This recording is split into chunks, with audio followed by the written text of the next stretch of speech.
I'm extremely proud to have received an Australian Research Council Australian Laureate Fellowship. It's also the first laureate focused on the study of rock art, and in particular rock art conservation.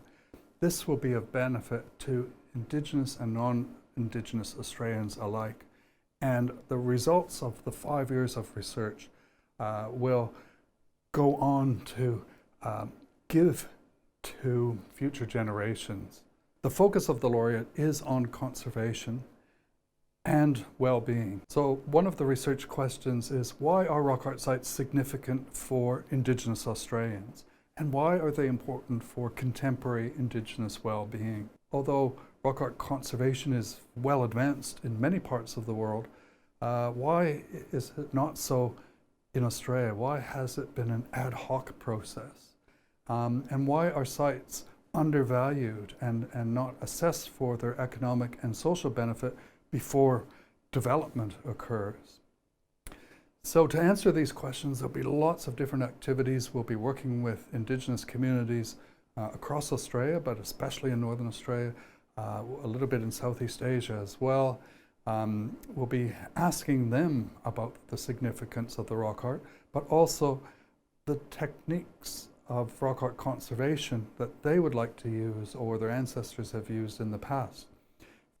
One of the key aspects of the laureate research will be to find out from Indigenous people how they would like rock art sites better conserved for the future, and what traditional practices they used at sites to curate them, to look after them. For instance, in many parts of Northern Australia, Aboriginal traditional owners speak to the spirits of the sites of the land. They introduce newcomers, researchers. They tell them what we're going to do, not to harm us, and that we will not harm the sites. There are also other rituals that people performed at sites in the past. As well, at many locations, people retouched older paintings. That was one of the ways they looked after sites, or added new layers of imagery. And we still get requests from many individuals and communities to continue that practice.